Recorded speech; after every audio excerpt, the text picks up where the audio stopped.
Almost everywhere I remember disappeared. The road, the trees, everything. It's like totally erased. And then they rebuilt everything on top of it. They chop off mountains. Rivers, trees, there were many trees. They're gone. Just high-rise real estate.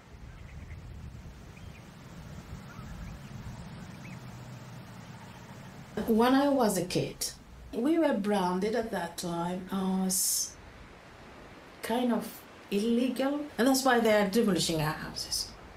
Refugees is not genetic, you know. And it's true, no human is illegal. And you can have that brand. I mean, I had it because of my tribes and because of the color of my skin. We are not the cause of injustice. We're born into it.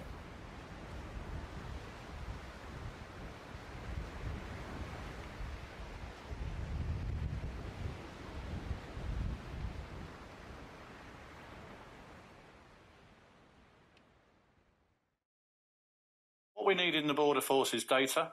If it's not in the camps, we've got a very good targeting centre in this country. And it's in the prisons. Obviously, additional data will come in. If it's not in the prisons, good intelligence data sharing platforms. And it's somewhere else we can't even identify.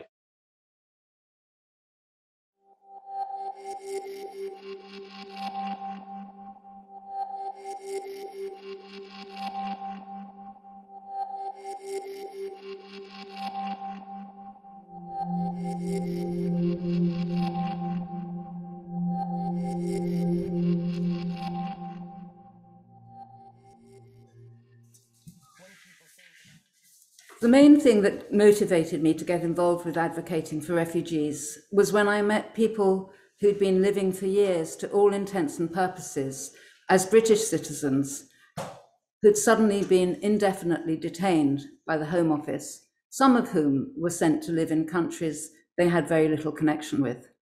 What later became known as the Windrush hostile environment scandal was in fact the tip of the iceberg. The so-called War on Terror, initiated in 2002, brought with it a concomitant development of a borders control industry, a political clamour to strip away universal human rights established after the Holocaust and to make citizenship conditional and removable. Many of us might argue that our democracy is flawed, but making citizenship conditional is a centerpiece of demolishing democracy entirely. Because of my work with Syrians, I am acutely aware of exactly how valuable our flawed democracy is and the need to fight for and improve it. Since our recent introduction, it's been difficult to get into sufficient contact with Reem Yassouf to get very far. We'd hoped she might be able to join us here, but because she only has refugee papers and she's living in France, she can travel around the EU, but Brexit means it would have taken too long for her to get a visa in time to join us at this symposium. We both work with watercolour, and I suggested to her that we might want to think about water together. I remember when I first went to Syria and Jordan in the early 2000s, learning that the Palestinian areas sequestered by Israelis are the areas which have natural underground water supplies. In passing, Reem told me about the Al-Bocha building project in Damascus. For Syrians, a long-standing symbol of the dynastic Assad regime's corruption.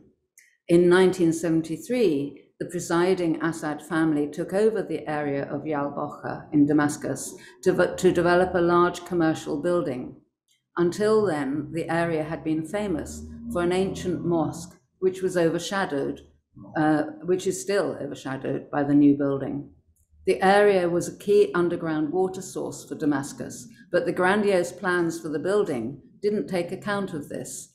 Building it drained the water away, unsettling all the buildings in the area, while leaving this new building uncompleted and uncompletable. The unfinished building still looms there, overshadowing the mosque and the area. Reem described how Damascus has gone from green to grey. Her story made sense, I think, of a small element of the Syrian film made by Zuzu Group and exhibited at Icon Gallery just before the first lockdown in 2020,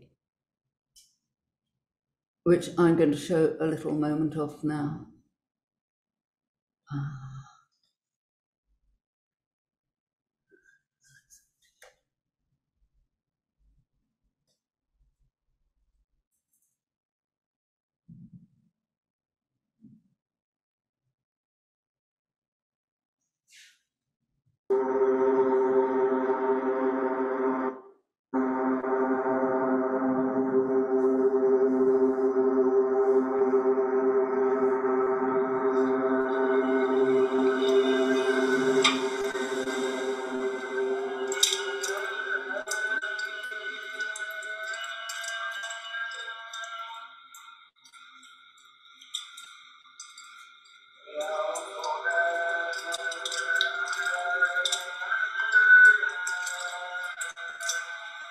Now I speak with you and I don't have electricity because I use the battery of the laptop and I have only 2 hours of router battery.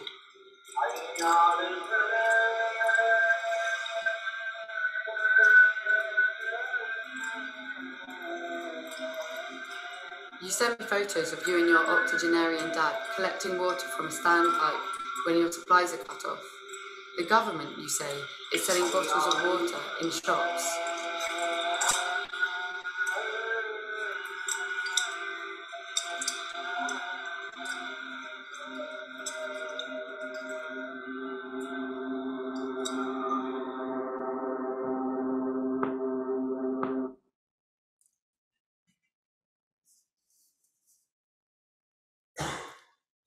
The script for this film is based on recorded conversations between a British and a Syrian artist on Skype. The Syrian artist still lives in Damascus, which is why the work is anonymized to Zuzu Group. In this clip, she had expressed disgust that the government was forcing people to buy bottled water from shops rather than supplying water through taps. I'm now going to, if I can work out how to do this, I'm just going to show you a clip, a slightly longer clip now, of Reem Yusuf,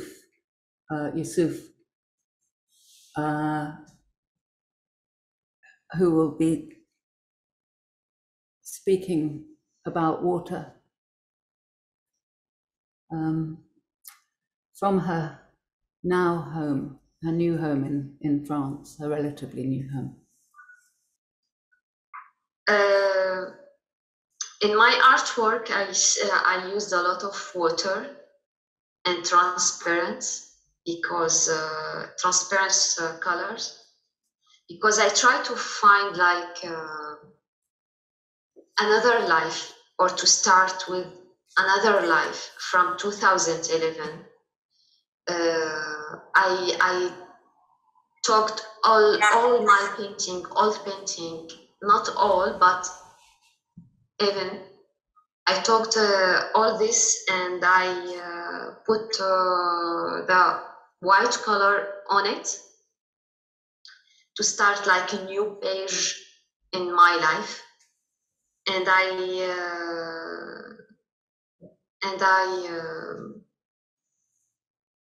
put all the colors by like a gray, and destroyed my painting by water and by transparent by technique to express what I have in my mind, to express the voices from the street in 2011 and 2012.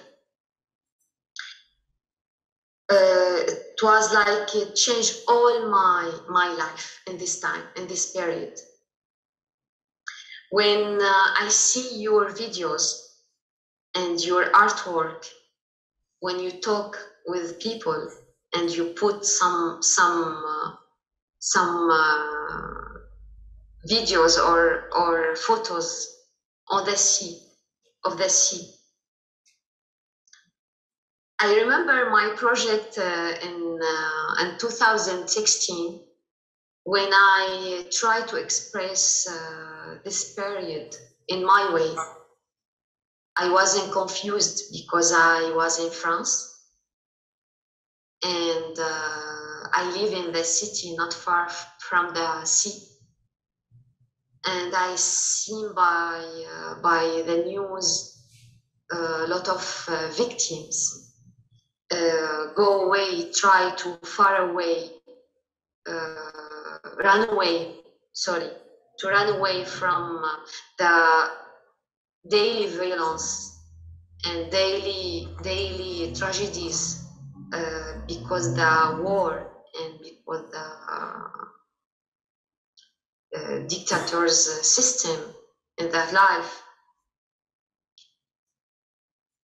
These people try to find another life or another hope for them.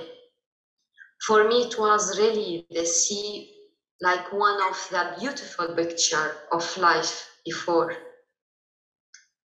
And it's one of symbols for us, for everyone, like beautiful thing and beautiful memories and beautiful with family, with love, with relaxing in our moment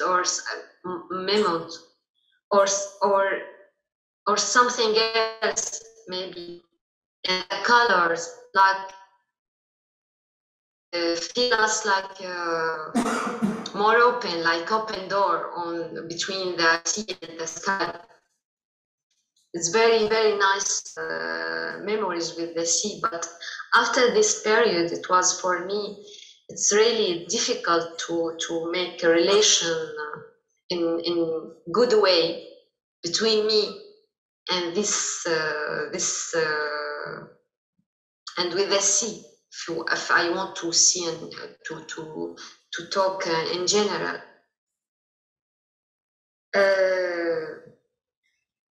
And when the news of the victim was at a peak, for me it was really, it's very hard. And I met a lot of people here in France and in Europe, and told me about their story and how lost a lot of people, their families or something. Because all this family or all these people try to escape from the violence in general and to find another life after the when happened like a war or something. For me, it was like I used my art to express. For me, it's one time to express all these feelings by technique, by ideas, and I try to imagine for these people another life inside the water. We didn't lose them. I try to express like this. We didn't lose them. I don't want to see this area in bad way. I imagine for them another world, like another life inside the water, like we had before about the sea, like another life, another world, another beautiful life maybe. I try to imagine like this by my painting. And it was for me, this project, like one type of resistance for life also.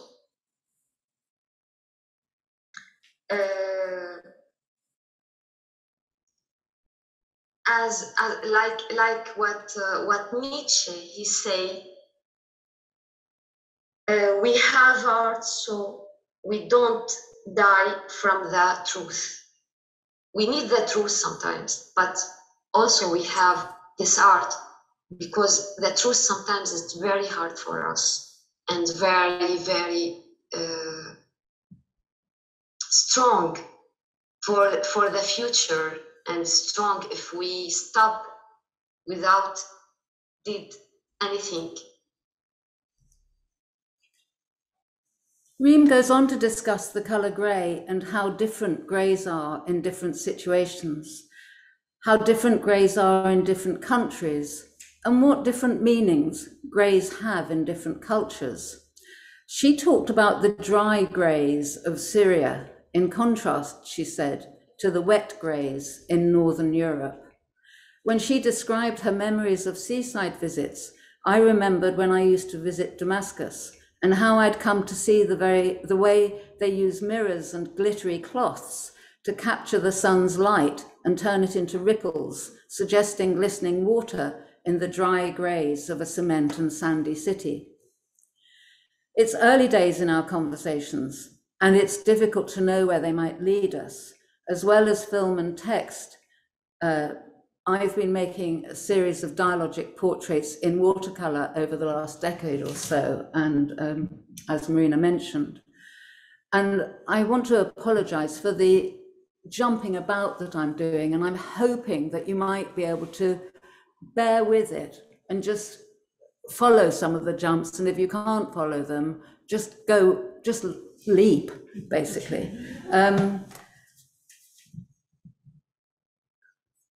I'm showing a slide now of a relatively recent watercolor portrait. I hope you can see it's quite big from the situation it's in.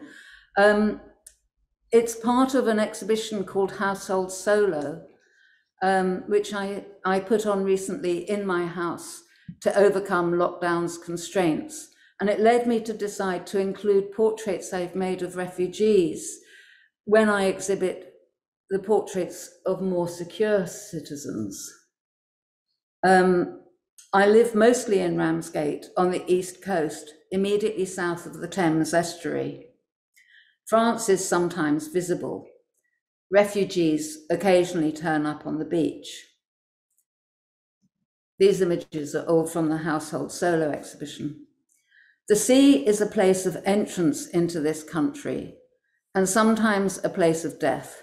Before he was imprisoned by the British government, having fled his home for his own safety, a Sudanese refugee I've painted, who's pictured here, was among a boatload of people drowning as he crossed from Libya to Italy. He was rescued only to be faced with a lot more pain over years and years and years from the British government. With lockdown, people of all around the country have embraced swimming in the sea throughout the year, including me. However, we are frequently interrupted because when there are heavy storms, as there frequently are, the sewers overflow into the sea. As a consequence, there is an active series of local campaigns around the coast, as well as inland, in response to pollution of rivers. SOS Ramsgate, a new group challenging Southern Water, if you like, I don't want to say the providers of water in the region, what can we say, the complex that is meant to sort out water in the region, brings together, a new group challenging Southern Water, brings together people with different types of engagement, most of whom have sea swimming in common. However, while some want to take the utilities back into state ownership, others want something more local, and some still believed in privatization. The leaflet here instructs us to write to our local MP, who happens to be a Tory who was a founding member of UKIP, Craig McKinley. On 16th of February, i.e. a couple of weeks ago, Politico wrote that McKinley had, in quotes, recruited 2 members of staff with links to the country's most high-profile climate science denial group. He leads the Net Zero Scrutiny Group, a caucus of around 20 Tory backbenchers vocally protesting green policies such as the phase-out of gas boilers and electric vehicles. These political questions underpin the very pertinent analysis undertaken by Dr. Hamza Hamashen, a founder member of the Transnational Institute, who examines the impact of policies affecting land use and ecologies in the Maghreb, the countries to the south of the Mediterranean. He has shown the impact of the IMF and World Bank on the neoliberalization of land use policies and, for instance, the collusion between the Moroccan head of state and tech companies from the global north to create new energy sources for the global north.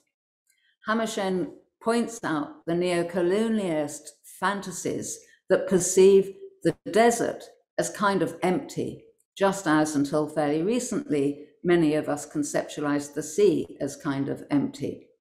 The development of solar panel complexes in the desert, he says, causes further aridification and therefore despoils the traditional ecologies through which local people have made their living. Inevitably, developments such as this will increase the need for people to leave their homelands and head for the global north, where their status will form a new type of slavery as, in quotes, illegals.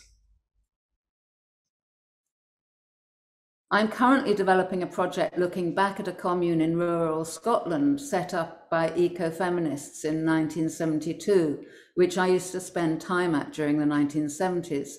But between finishing the figure to ground film that I showed a clip from before and starting this work, I contributed watercolor pictures to a pamphlet which is coming out in April that includes the poet Simon Smith's translation of Rimbaud's poem, Le Bateau Ivre, as the source boat.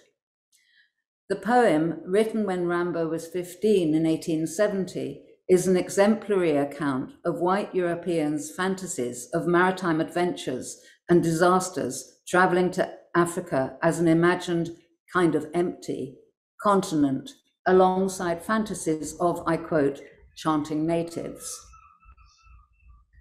The poem is usually translated as the drunken boat, but Smith's pun of the source boat, and source is spelled S-O-U-R-C-E, is because he sees it as a major source for the modernist poetic aesthetics. In this sense, I would suggest it could also be seen as a retranslation into modernism of a perpetuated European belief system most commonly expressed as racism and colonialism. It is a precursor to Conrad's Heart of Darkness and much else since.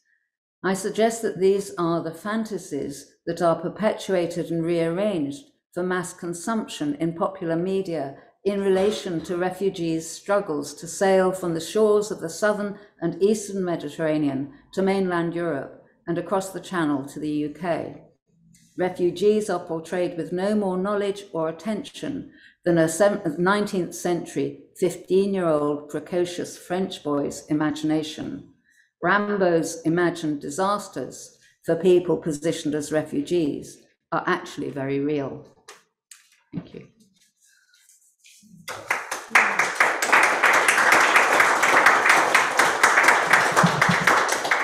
Did you make any sense of that at all?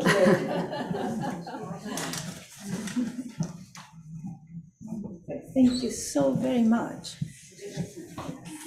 Yes. What a wonderful presentation. And yes, I'm really touched by your theme of refugees in this today, the day of displacement, and to look at the geopolitics as a source of displacement from land to water to land, and how water can be safe and some source of enjoyment for some, and can be a dangerous place to be in transition from one life to the next, and sometimes people cannot make it. Yes, I really thank you for bringing this into the conversation. It's an absolute relevant topic, and we need to incorporate it. Yes.